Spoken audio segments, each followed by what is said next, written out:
दोस्तों नमस्ते। Healthy mind consultancy की तरफ से मैं अमित मेढेकर एक बार फिर से आपके सामने story time with Amit Medhekar में सारे लोगों का दिल से स्वागत करता हूं। बहुत सारी स्टोरी हमने सुनी है और बहुत सारी स्टोरी से बहुत सारे मैसेज भी हमने प्राप्त किए हैं, लेकिन सबसे महत्वपूर्ण है इस मैसेज को हमने हमारी ज़िंदगी में अपनाया है नहीं अपनाया है। हमने किस तरीके से हर एक स्टोरी को हमारी जीवन से पूरी तरीके से लिंक किया है और लिंक करके हम सोचते हैं कि चलो इस स्टोरी के थ्रू जो मैसेज मिला है वो मैसेज मेरे लिए बहुत महत्वपूर्ण है। आज ऐसी एक कहानी आपके सामने लेके आया हूँ। शायद ये कहानी आपको समझा देगी कि ज़िंदगी में कितना महत्वपूर्ण है हमारे गुस्से को नियंत्रित करना, हमारे एंगर को कंट्रोल करना। बहुत बार आपने सुना होगा कि एंगर मैनेज करना है। मैं हमेशा ये कहता हूँ कि मैनेज वो चीज़ करनी चाहिए जिसको हम पकड़ के रखना चाहते हैं। एंगर हो गया, स्ट्रेस हो गया और कौन सी भी चीज़ें, इसको मैनेज करना मतलब क्या है कि इन सारी चीज़ों को हमें पकड़ के नहीं रखना है, उनको रिलीज़ करना है। स्ट्रेस को रिलीज कीजिए, एंगर को नष्ट कीजिए। आज एक छोटी सी कहानी उसी के बारे में, आपके एंगर को किस तरीके से कंट्रोल करना चाहिए। एक फैमिली में एक बच्चा था, बहुत शरारती था, बहुत नटखट था, कुछ ना कुछ खेलते रहता था। खेलते कूदते हुए किसी को कुछ ना कुछ कभी धक्का देता था, कभी किसी को कुछ परेशानी करता था, कभी किसी को जाते आते वक्त कोई ना कोई चीज़ों के चलते परेशान करते ही रहता था। और उसकी परेशानियों से बहुत बार सारे लोग बहुत ज़्यादा लेवल पे फ्रस्ट्रेट हुए थे, बहुत सारा लेवल पे परेशान हुए थे, दिक्कतें आ रही थी उनको। और ये सारा समझते हुए उसके मम्मी पापा के पास वो सारे लोग हमेशा जाते थे और बताते थे कि आपके बच्चे को सुधारिए, आपके बच्चे को सुधारिए, आपके बच्चे को सुधारिए। एक बार उसके पापा को बहुत ज़्यादा गुस्सा आया, उसने उसको जम के उसकी पिटाई कर दी, जम को उससे मारा। और इसके बावजूद भी वो बच्चा रोया नहीं। बच्चा न रोने के कारण उनको बहुत ज़्यादा गुस्सा और आया। मेरा बच्चा मेरा सुनता नहीं, मैं मारता हूँ लेकिन फिर भी उसका कोई रिस्पॉन्स नहीं। वो सुनते रहे, वो मारते रहे, लेकिन बच्चा कुछ कहते नहीं रहा। और ये सोचते हुए उन्होंने क्या किया, उसको ऐसे पकड़ के लिया। छोटा बच्चा था, 5-6 साल का। उसको ऐसे पकड़ा और जोर से उसका जो सर था वो दीवार की तरफ जोर से जाके उसका जोर से दीवार के ऊपर जाके सर टकरा दिया। अभी बच्चा छोटा था, परेशान करता था, नटखट था, लेकिन ये जो आघात था, ये जिस तरीके से टकराव थी, वो बच्चा सहन नहीं कर पाया। वहां पे जाने के बाद उसका एकदम सर को जो आघात हुआ, सर के पल उसका जो दीवार के जाके सर जो लगा था उसके सर के पल वो गिर गया और इमीडिएटली उसके सर से एक खून की रेख बहने लगी। उस खून की रेखा को देख के उसकी मम्मी जोर जोर से चिल्लाते हैं कि क्या हुआ मेरे बच्चे को।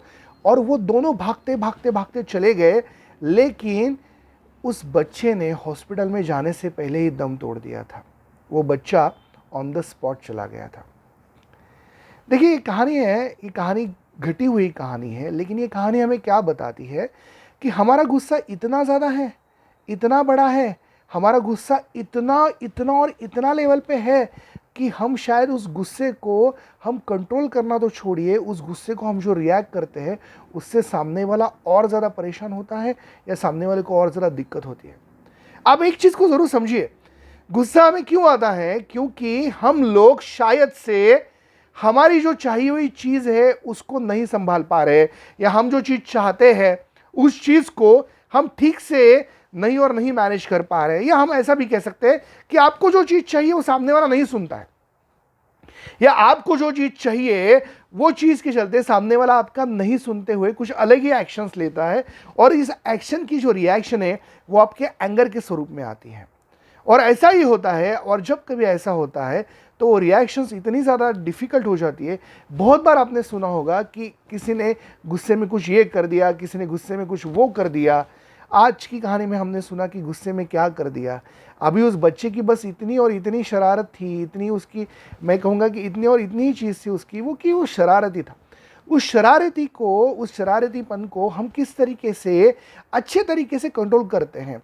उसका जो दिमाग था, उसका जो इनिशिएटिव था, उसका जिस तरीके से एक टैलेंट था, और उस टैलेंट की वजह से वो कुछ ना कुछ लेवल पे, कंटिन्यूस लेवल पे कुछ चीज़ें करता रहता था।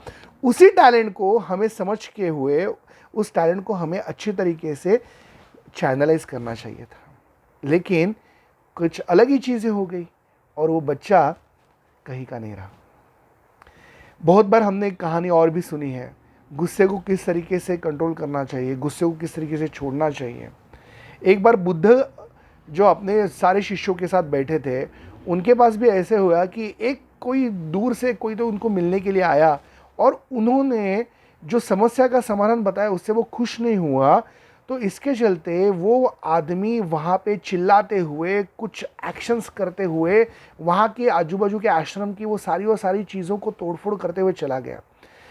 लेकिन बुद्ध शांत थे। ये देखते हुए बुद्ध के जो शिष्य थे उन्होंने कहा कि आपने कुछ कहा क्यों नहीं। तब उन्होंने इतना ही कहा कि शायद उसकी परेशानी बहुत ज़्यादा है, आप रुकिए।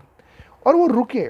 दूसरे दिन वही और वही आदमी आया, दौड़ा भागता चला आया और आने के बाद बुद्ध के पैरों के ऊपर सर रख के रोने लगा और कहा कि मैंने कल मेरा गुस्सा सारा यहाँ पे निकाला, मैं बहुत ज़्यादा परेशानी में था और रात को जाने के बाद जब मेरी परेशानी का हल हुआ तब मुझे पता चला कि शायद मेरी जो ये एक्शन थी, जिस तरीके से मैंने बर्ताव किया वो बहुत गलत था, आप मुझे माफ़ कर दीजिए।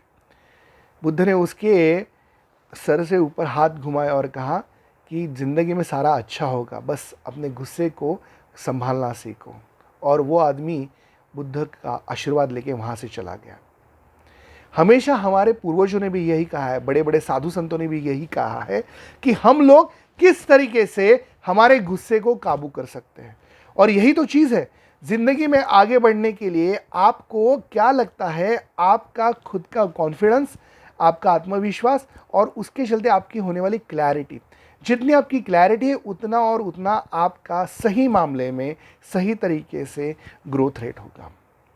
तो आइए हमारे गुस्से को कंट्रोल करते हैं, काबू में रखते हैं या गुस्से को निकाल ही देते हैं, नष्ट करते हैं और ज़िंदगी में आगे बढ़ने के लिए ज़रूर और ज़रूर कोशिश करते हैं।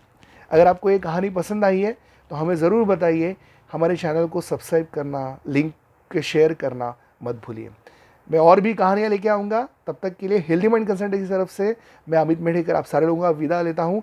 हमेशा ध्यान रखिए खुद का और प्यार बांटते रहिए। Thank you so much everyone. Thank you.